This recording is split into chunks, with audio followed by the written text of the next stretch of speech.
Players retiring following the Rugby World Cup 2023, folks. This is another viewer request, actually, where we just honour, I guess, briefly, some of the big names who are retiring either from Test rugby or rugby altogether. There's a bunch of guys who haven't really announced exactly what they're doing. Some guys are fully hanging up the boots. Some are going to keep playing for their clubs and whatnot. But yeah, we'll go through them. It's not an exhaustive list. There's certainly be any guys I missed, and I'm sure the first comment I read on this video is going to be someone you didn't miss, or you didn't say this guy, and I'll be like, oh, bugger.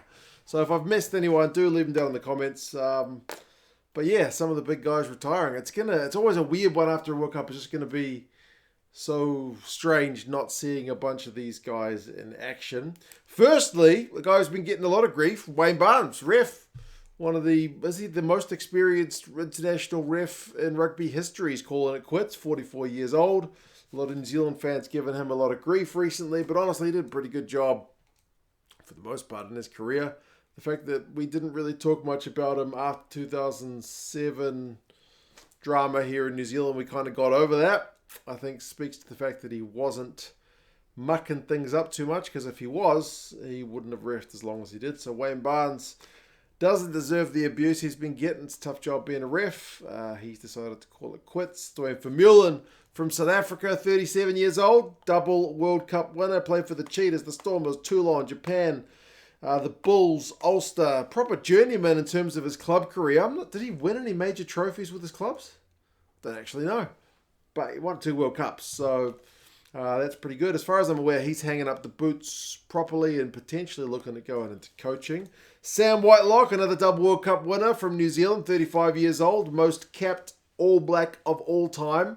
That is a hell of a record. Won Super Rugby with the Crusaders multiple times, played for Canterbury, played for the Crusaders, a brief stint in Japan, but then that got called off early due to COVID. He is off to Pau to play a little bit of rugby in France before I assume he hangs up the boots for good. Aaron Smith, single World Cup winner. We're kind of downgrading, I guess, to guys who only won 1 World Cup. 34 years old, won Super Rugby with the Highlanders, played for Manawatu, played with the Highlanders. He's off to Japan. So big gap in terms of the experience New Zealand's had at number 9. Great servant for New Zealand rugby. Brodie Retallick, another lock. 32 years old, former World Player of the Year back in 2014, which seems like a crazy amount of time. Has spent a bit of time in Japan with the Kobelco Steelers. He's heading back there on a 3-year deal, but as far as I'm aware, is not looking to come back to New Zealand to play rugby at all. So, 32 years old, World Cup. He'd be 36.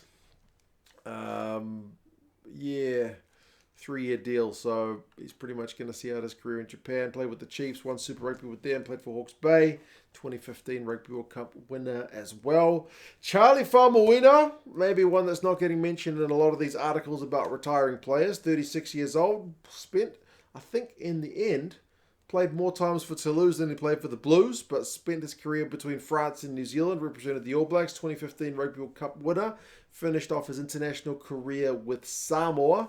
So certainly a big international career for the big prop. 36, not a bad age to go out. Dane Coles, another 36-year-old. Played for the Canes. Won Super Rugby with them. Played for Wellington. Played more NPC games than most of the New Zealand guys on this list, because most of the guys who played for the All Blacks at that level didn't get that much chance to play NPC, but he had a lot of time coming back from injury where he was playing some NPC rugby. 2015 Rugby World Cup winner. Off to Japan to the Kubota Spears on a short-termish deal, I think, to fill in for Malcolm Marks, who's injured. Some Northern Hemisphere guys. Johnny Sexton, 38 years old. Certainly his impact on Irish rugby can't be understated. A top point scorer for Ireland ever. Played for Leinster, played for Racing. Played for the Irish side, played for the British and Irish Lions, 4 Grand Slams, 4 Six Nations, 2 Grand Slams, 2018's World Player of the Year. Barring World Cups, man, the guy did bloody everything. Keith Earls, another Irishman, 36 years old. As far as I'm aware, him and Sexton are both hanging up the boots for good. Munsterman, won URC, won the Champions Cup way back in the days, Grand Slam winner with Ireland. Toured with the British and Irish Lions. I don't think he got a test cap with them. Antonio, another guy with a New Zealand connection, but French international, 50 plus caps. La Rochelle. Wins Champions Cups, wins a Six Nations with France in 2022. Johnny May for England, 33 years old, second top try scorer for England in history. Gloucester and Leicester representative, Six Nations winner. Ben Young's the top capped England player of all time. What do you say about him? That's a massive thing. It's such a weird one, though, because like Aaron Smith's leaving. He's our top capped halfback. And people love him. But Ben Young's, people still love to hate him. Courtney Laws, another 100-plus cap guy, British and Irish Lion. Spent his whole career with the Saints. Ben Young spent his whole career with the Tigers. So proper one-club men, which is kind of a rarity these days. But Six Nations winners, both of them. Dan Bigger with Wales. He's represented a few clubs. Ospreys, Northampton, Toulon, Welsh International, British and Irish Lions, 100-plus caps. 3 Six Nations and a Grand Slam. Hurt his back the other day when trying to take a goal kick, but hell of a career from him. I got the Argentinian gear on, which my wife kindly bought me for my birthday. Augustine Creevy, most capped Puma of all time. 38 years old, still playing this club rugby in England for sale, but played in France, played for the Jaguares. Nico Sanchez, most points for any Puma of all time. Beat New Zealand. Played his career in France and also with the Jaguares, also 100-plus caps.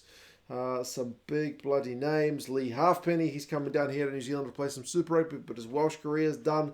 British and Irish Lion, 100-plus caps, Six Nations winner. Stuart McAnally from Scotland. Nepal Alala's leaving. He won't be coming back. Lamani Lameki from Japan. I haven't seen what's happening with Michael Leach or Shotohorie from Japan. Cordella from Argentina is calling it quits for his international career. Dan Cole, Joe Marler. All the Wales guys who retired pre-World Cup. Romain Taufifenua, he's retiring. Goodness me, folks. There is a big bunch of big-name players who aren't going to be playing international rugby anymore. Surely one guy on this list comes out of retirement to play at some point. But, man, you've got World Cup winners, double World Cup winners, Six Nations winners, Grand Slam winners, Champions Cup winners, Super Rugby winners. And for many of them, that's either the end of the road or they're going to play a bit of rugby for their clubs to see out the remainder of their careers. But as the old guard goes out, obviously we'll get some new talent coming through. The 4-year cycle starts from now, basically. And we will see. There's going to be some young gun that hardly any of us, unless you're watching under 20s, have seen play yet, who's undoubtedly going to make a big impact in Australia in 2027. But yeah, you guys let us know your thoughts. I've kind of blitzed through that list, but any special memories of some of these players? The fact that I've got a jersey sent to me by Carl, which has got Lee Halfpenny's signature on it. It's a pretty sweet one. I look forward to seeing him play some rugby down here in New Zealand before he hangs up the boots for good. But yeah, you guys let us know your thoughts. And check out my China videos if you haven't seen them. Headed off into a university, through the back gate, around the guards, to look at some flowers. Paid a lady 50 kwai to show me in. It was random. You guys let us know your thoughts, and I'll talk to you guys again soon.